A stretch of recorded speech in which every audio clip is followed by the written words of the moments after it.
Footsteps echo through the military commissary. 3 senior staff officers surround the junior soldier restocking supplies. Her uniform is faded, worn, patched multiple times. They think she's been neglecting military appearance standards. They're about to write her up for uniform violations. But when Brigadier General Martinez reads the unit tag on her sleeve, his face goes wide with recognition. What happens next will change everything you thought you knew about military service and sacrifice. It's 1,430 hours at Fort Bragg Commissary. Staff Sergeant Lisa Angel Rodriguez stocks shelves with medical supplies, her camouflage uniform showing signs of extensive wear that would normally indicate poor military bearing. To the 3 staff officers observing her work, she represents exactly what they're trained to correct. A soldier who's let her professional appearance deteriorate. Her uniform tells a story they don't understand. Fabric worn thin from months of use. Colors faded from repeated washing. Patches sewn and resewn multiple times. The kind of wear that suggests either neglect of military standards or something far more significant. Major Thompson leads the inspection team conducting quarterly reviews of support personnel assigned to routine duties. 15 years of military administration. He's corrected hundreds of uniform violations,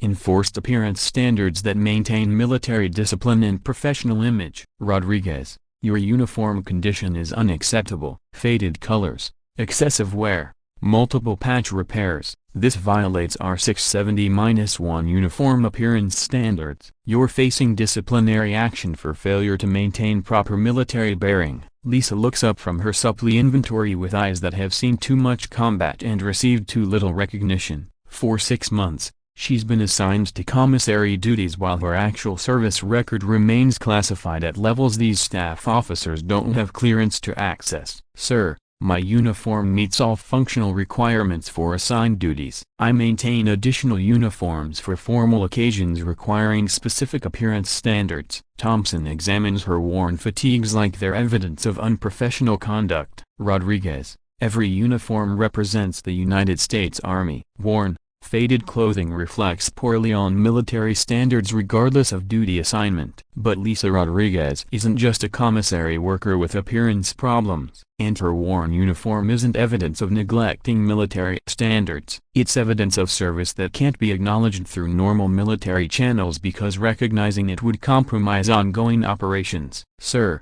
this uniform has been in continuous use during assignments requiring extended field operations where replacement wasn't possible. The wear reflects operational requirements, not maintenance neglect. Rodriguez, commissary duty doesn't involve field operations requiring extended uniform use. Your explanation doesn't justify violation of appearance standards. Major Thompson signals his inspection team to document uniform violations that will result in formal counseling and possible disciplinary action. Standard procedure for soldiers who fail to maintain professional military appearance regardless of their explanations. Complete documentation. Photograph uniform condition. Prepare counseling statements for failure to maintain military appearance standards. Lisa's hands clench as she realizes 6 months of classified service is about to result in disciplinary action by officers who don't have clearance to understand where her uniform's wear patterns actually originated. Sir, before you proceed with disciplinary action, I recommend contacting my previous unit commander to verify the circumstances surrounding my uniform condition. Rodriguez, your previous assignments don't excuse current uniform violations. Military appearance standards apply to all personnel regardless of their service history. But as Thompson prepares documentation for Lisa's uniform violations, the commissary door opens to admit someone whose presence immediately changes the atmosphere. Brigadier General Patricia Martinez enters with the kind of authority that makes staff officers suddenly understand they may have encountered something beyond their understanding. Major Thompson, I need to speak with Staff Sergeant Rodriguez immediately. Thompson's confusion reflects recognition that Brigadier General Martinez shouldn't be personally involved with commissary personnel unless that personnel represents something far more significant than routine supply duties. General Martinez, we're currently documenting uniform violations by Staff Sergeant Rodriguez. Her appearance standards require corrective action regardless of any previous service considerations. General Martinez examines Lisa's worn uniform with recognition that comes from authorizing the operations that created its condition. Each worn area tells a story she knows intimately. Each faded section represents missions she personally approved. Each patch repair corresponds to combat operations these staff officers have never heard of. Major, before you continue your inspection, examine Staff Sergeant Rodriguez's unit patch more carefully. Thompson looks at the small patch on Lisa's sleeve that he assumed was standard issue insignia, but closer examination reveals unit designations that don't appear in standard military databases. Special operations identifiers that exist only in the most classified personnel systems. General, I don't recognize this unit designation. It's not in our standard organizational charts. General Martinez's explanation transforms the uniform inspection from disciplinary action to recognition of service that can't be acknowledged through normal military channels. Major Thompson,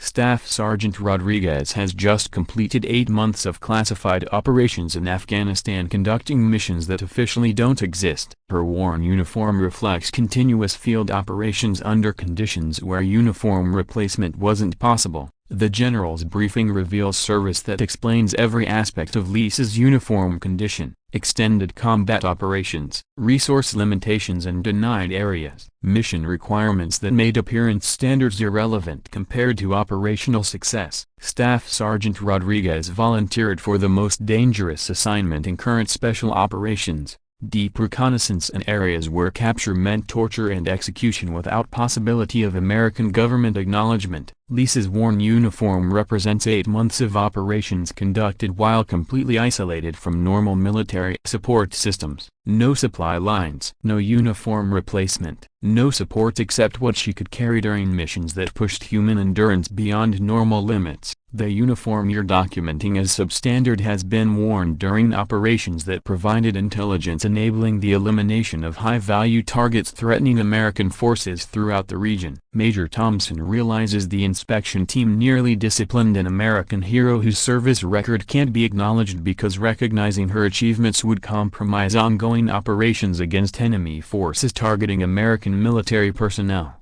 General, why wasn't our inspection team briefed about Staff Sergeant Rodriguez's actual service status? Major, classified operations require complete compartmentalization. Staff Sergeant Rodriguez's missions were so sensitive that briefing your team would have compromised operational security and endangered personnel conducting similar operations. Lisa's 8 months in Afghanistan succeeded in gathering intelligence that enabled successful strikes against enemy leadership planning coordinated attacks on American installations. Her worn uniform represents sacrifice that can't be acknowledged publicly, but the cost of her success extends beyond uniform wear patterns. 8 months of complete isolation from normal military support. 8 months of living conditions that made appearance standards meaningless compared to survival requirements. Staff Sergeant Rodriguez will receive recognition appropriate to her service, but that recognition must remain classified to protect ongoing operations against enemy forces that continue threatening American military installations. General Martinez's departure leaves 3 staff officers with new understanding of service that extends beyond uniform appearance standards. Lisa Rodriguez's worn fatigues represent sacrifice that can't be measured by regulation compliance. 2 weeks later, Lisa receives new uniforms and returns to duties that don't officially exist, protecting American forces through operations that require sacrifice of recognition for effectiveness in environments where appearance standards become irrelevant compared to mission success. But this story didn't start 6 months ago when Lisa was assigned to commissary duties. It started 8 months earlier when she volunteered for Afghanistan operations requiring complete disconnection from normal military support systems. The day she accepted assignment to reconnaissance missions in denied areas where uniform replacement was impossible and survival depended on capabilities that appearance regulations don't address. Deep reconnaissance operations require sacrificing everything that defines normal military service. Lisa's official assignment shows commissary duties because her actual assignment would compromise operations that must remain classified. For 8 months, She conducted intelligence gathering in conditions that made uniform maintenance impossible while providing information that enabled successful operations against enemy forces planning attacks on American installations. The psychological cost of classified service exceeds what most military personnel experience. Extended isolation from normal support systems creates challenges that conventional service members never encounter. But the operational results justify the sacrifice. Enemy leadership eliminated based on intelligence she gathered. Attack plans disrupted before they threatened American forces. Operations successful because someone was willing to accept conditions that made appearance standards irrelevant. Lisa's apparent uniform violations represent the kind of service that classified operations require,